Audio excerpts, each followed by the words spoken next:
What if I told you there's one series that makes every other Underdog story look tame?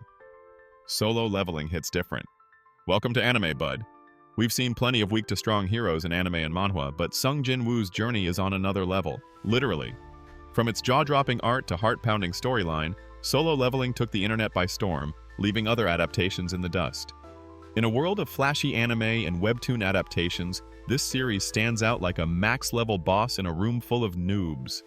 It's that good. Hooked already? Well, strap in. Today we're breaking down Solo Leveling's best moments and exploring what makes it so uniquely awesome.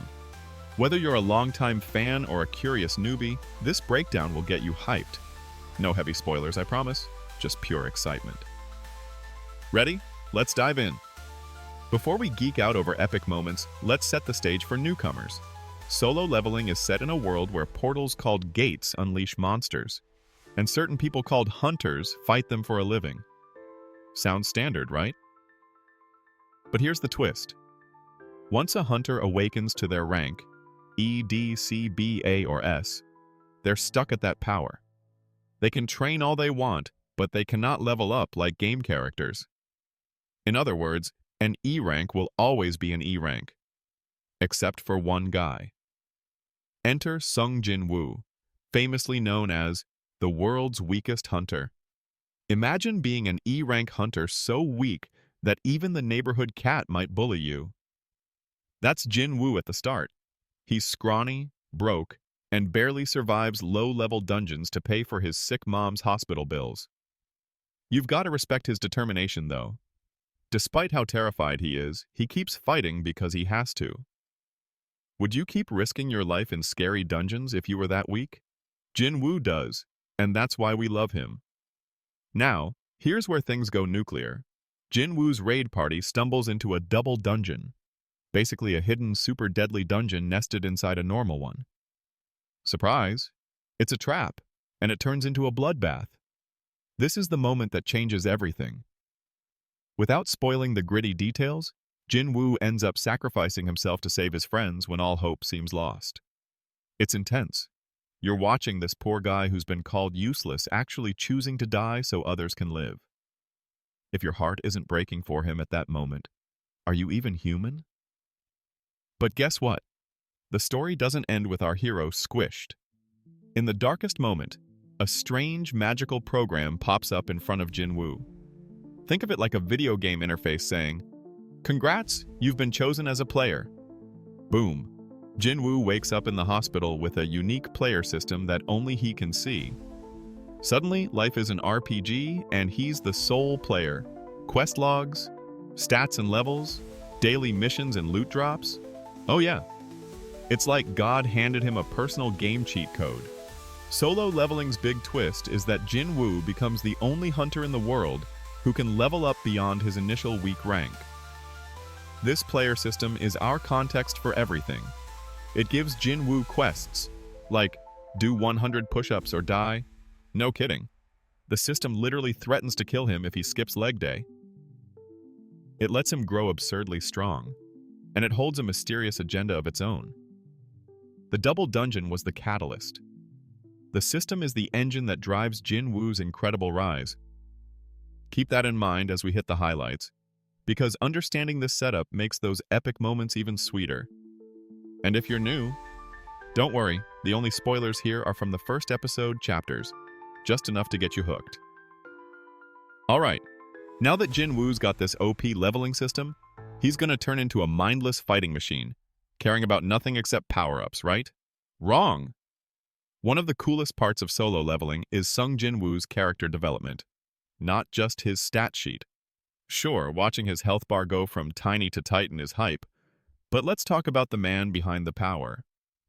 When we first meet Jin-Woo, he's timid, self-doubting, and constantly afraid. I mean, who wouldn't be, with a life expectancy of a mayfly in those dungeons? But even as he gains strength, he doesn't just flip a switch and become a cocky superhero. Internally, he's still that guy who remembers being helpless. In fact, those early near-death experiences leave Jin-Woo with serious trauma and determination. Ever heard the phrase, "what doesn't kill you makes you stronger"? That's literally Jin-Woo. Every scar, every terrifying close call fuels his resolve to never feel that powerless again. Yet with great power comes, weirdly enough, great anxiety at first. Imagine suddenly being Superman after a lifetime of being the weakest kid in class.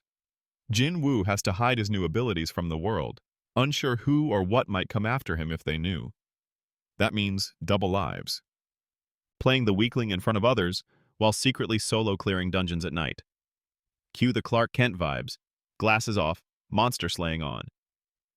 This leads to some hilarious moments where other hunters who used to pity him are like, "Is that really Jin-Woo?" As he nonchalantly wrecks a beast that should be way out of his league. The shock on their faces? Priceless. If you were in Jin-Woo's shoes, would you keep it low-key or flex those powers? Emotionally, Jin-Woo wrestles with conflicting feelings as he grows stronger. On one hand, he's ecstatic. Who wouldn't be pumped finally being able to squash the monsters that once scared you silly? On the other hand, he's got survivor's guilt from the double dungeon incident and a newfound responsibility on his shoulders. He constantly asks himself, why me? Why was I chosen? And am I worthy of this power? These questions haunt him as much as the nightmares of that day. Plus, he's doing all this for his family, his mom's cure, his sister's future. So failure is not an option. Every time he levels up, it's not just a stat boost. It's one step closer to ensuring his loved ones are safe and proud. Talk about pressure. And let's not forget the moral dilemmas that start creeping in as Jin-Woo climbs the food chain. When you get strong enough to one-shot virtually anything, how do you stay human? There are moments he has to check himself. Is he enjoying the violence too much? Will he lose the compassion that made him risk himself for others? Despite his cool, sometimes cold exterior in battle, Jin-Woo repeatedly shows he's got a heart. He spares those who surrender, helps weaker hunters, and remembers his friends. Still, the line between man and monster blurs at times, especially as he starts commanding an army of shadows. More on that soon. Jin-Woo's journey isn't just about gaining power, it's about maintaining his humanity and empathy, even as he becomes something almost beyond human. And honestly, that struggle makes us root for him even harder. Let's be real. A big part of why we freak out over solo leveling is the insane power-ups and fights. This story serves glow-ups like a shonen buffet, and each one has you grinning ear to ear. Remember the first time Jin-Woo casually outclassed a higher-ranked hunter in front of everyone? He's in this early raid pretending to be weak as usual, until a brutal monster shows up. The team's strongest guy is down, panics in the air, and suddenly Jin-Woo steps up like a boss. Cue everyone's jaws dropping. That moment he reveals just a fraction of his new power. I was literally yelling at my screen, "Get him, Jin-Woo!" And it only escalates from there. Each dungeon Jin-Woo tackles by himself gets more bonkers. We're talking deadly traps and towering bosses that would send seasoned hunters running, yet Jin-Woo faces them head-on, sometimes armed with just a dagger and an attitude. New abilities unlocking at clutch moments, like his stealth skill, Predator, letting him turn the tables on monsters that thought they were the hunters. The irony, right? Epic duels where Jin-Woo tests his limits. One of my favorites is when he fights a high-level demon king in a hellish tower. The dude's literally throwing fire and brimstone, and Jin-Woo is just getting started, learning to wield a freaking demon king sword mid-fight. That battle had me on the edge of my seat, heart pounding. What makes these power-ups so darn satisfying is how earned they feel. Unlike some protagonists who get a random friendship power boost, Jin-Woo grinds for his strength. We see him bleed, sweat, and even cry, manly tears, okay, to level up. By the time he's taking on the big bads, you're cheering because you remember the scrappy kid who almost died to a measly monster now standing tall, eyes glowing blue with power. It's the ultimate underdog revenge fantasy. Tell me you didn't feel a surge of pride as he evolved? Oh, and remember those quirky system quests I mentioned? One of the early quests forces Jin-Woo to do intense physical training or he'll be penalized. The poor guy thinks he might actually die because he skipped one too many push-ups. It's both hilarious and a genius way to show him breaking past his limits. By the end of it, he's doing parkour-like maneuvers and obliterating his old records. Montage material, anyone? It's like watching a video game grind. Except you're genuinely invested because you care about Jin-Woo. Now, all these fights and power-ups are awesome, but solo leveling balances it with little moments of humor and character too. Jin-Woo has this dry wit at times, like he'll deadpan insult a trash-talking monster mid-battle. Savage. And his interactions with the system can be funny, like when he's shocked that completing a secret quest gave him a ridiculously overpowered item and he's like, "Is this even legal?" in disbelief. Even the side characters bring some humor and heart, like Jin-Woo's loyal friend Yoo Jin-Ho, a rich kid who basically fanboys over Jin-Woo and unintentionally becomes his sidekick. Their bro chemistry and comedic timing, think naive, enthusiastic newbie plus secretly OP mentor, adds levity between the intense scenes. Alright, let's talk about the scene that had every fan screaming, "Arise!" If you've read or watched even a bit of Solo Leveling, you know this moment.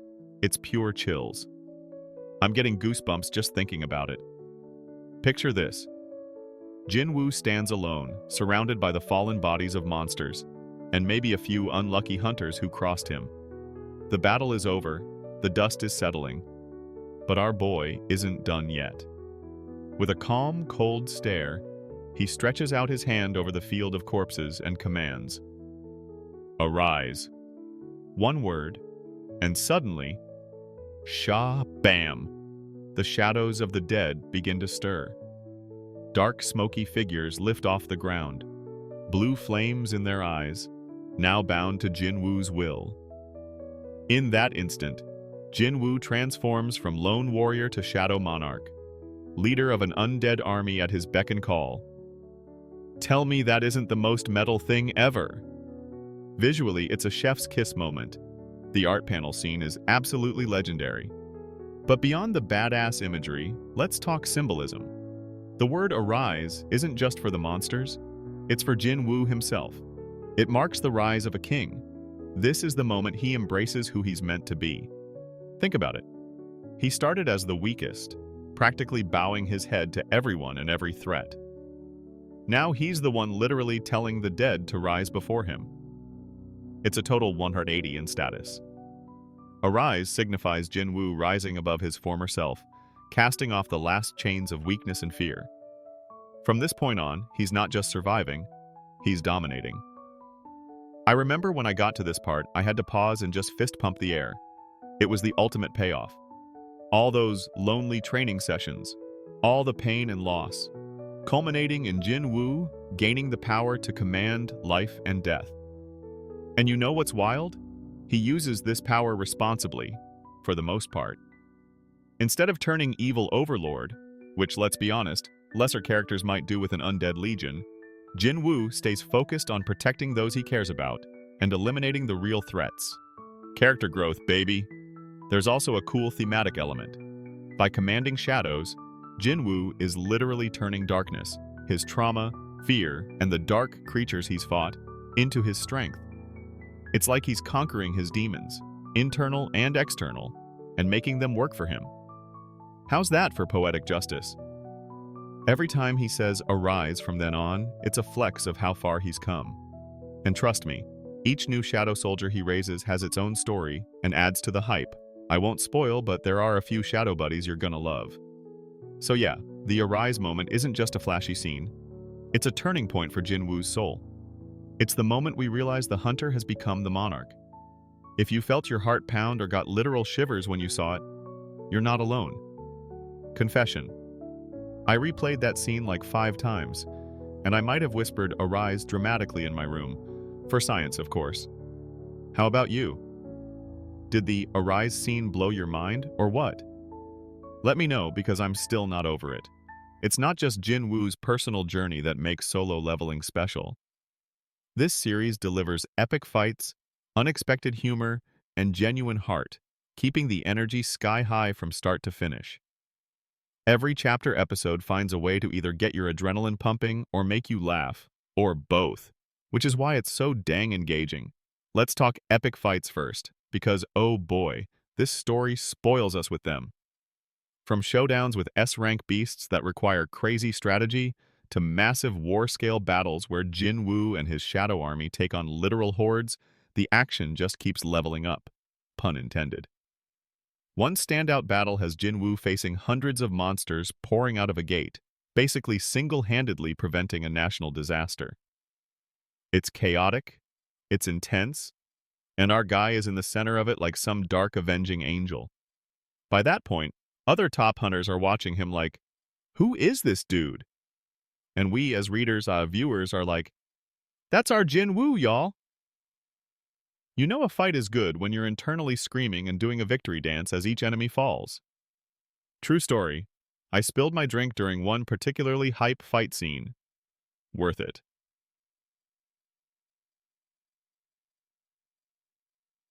Now, the humor. With all the dark dungeons and life-or-death stakes, Solo Leveling smartly injects humor to give us a breather. Jin-Woo himself can be a sass master when he wants to be. He'll trash-talk monsters in this deadpan way that's just chef's kiss. For example, a giant boss might roar, "I'll devour you!" And Jin-Woo, completely unimpressed, might yawn and say, "You talk too much," before delivering the final blow. Savage. Also, the way he handles the player system's weirdness is golden. Imagine getting a random quest to buy new clothes because your style is apparently so bad the system pities you. Yes, something like that happens. Jin-Woo's like, seriously? Even my magic powers are roasting me now. Those little comedic moments endear us to him and make him feel like a real person reacting naturally to absurd situations. Then there are the side characters and their antics. Without spoiling, Jin-Woo eventually forms a small team guild, and their interactions are hilarious. You've got folks who think they're the hotshots not realizing Jin-Woo's true power, Jin-Woo trolling them gently, and some wholesome friendship vibes developing. It's like a mini family amidst the chaos. One fan-favorite side character is an S-rank healer who early on nags Jin-Woo like a worried ant because he's always getting injured when he was weak. Later, when she sees him again and he's ridiculously strong, she's just completely flabbergasted. Her reactions, and Jin-Woo's cheeky grins, are comedy gold. But beyond the laughs and the fights, Solo Leveling has heart. It's in the quiet moments. Jin-Woo visiting his mother's bedside, or remembering his fallen comrades from that double dungeon. It's in how he treats his sister, trying to be a good big brother even as he juggles this crazy double life. And it's in the respect he earns from former rivals, and even some monsters who acknowledge him. The story never lets you forget why Jin-Woo is fighting and who he's fighting for, which keeps us emotionally invested. By the time you reach the later arcs, you're not just hyped because cool fight, yay. You're hyped because you care about the outcome for Jin-Woo and his friends. Will he manage to save everyone? Will he maintain his humanity or become a monster himself? These questions keep you glued to the story. Solo Leveling expertly mixes popcorn-worthy action with a meaningful character journey, and that balance is why we're all obsessed. Whew! What a ride! I could honestly talk for hours about Solo Leveling, and I just might if you let me. From the strong opening hook of Jin-Woo's unique rise, to the deep dives into his character's heart and soul, to those context-setting moments that pulled us newbies in, Double Dungeon, you haunt my dreams, to the ultimate Arise Glow Up and all the epic battles after, this series delivers on every level. It's no wonder fans are passionate about it. I mean, I'm over here gesturing wildly and grinning just recounting these scenes to you. Now I want to hear from you. What was your favorite moment in Solo Leveling? Was it a big battle, a tiny character moment, or something else entirely? Did you also get chills when Jin-Woo uttered "Arise"? Or maybe there's another scene that gave you goosebumps? And how do you feel about Jin-Woo's journey? Do you think you'd handle things differently if you were in his shoes? Would you be as cautious and driven, or would the power go to your head? Drop your thoughts, favorite scenes, or even your wildest theories in the comments. For instance, what do you think is really behind the system's motives? No novel spoilers, please. Let's keep the mystery alive for anime-only fans. Or which fight are you most excited to eventually see in the anime adaptation? I know I can't wait to see certain monumental battles animated in all their glory. Let's get a discussion going. I'll be reading every comment, and I'm super hyped to see what you guys have to say. Thanks for hanging out with me on this solo leveling hype train. If you enjoyed this breakdown, give it a thumbs up, or just an enthusiastic nod from behind your screen, that works too. This has been an absolute blast, and I hope you had as much fun reliving these moments as I did. Until next time, stay safe, keep leveling up in life, and remember, whenever you're feeling down, just picture Jin-Woo's voice in your head going, "Arise!" to all your challenges. You've got this. See you in the next one, and happy hunting.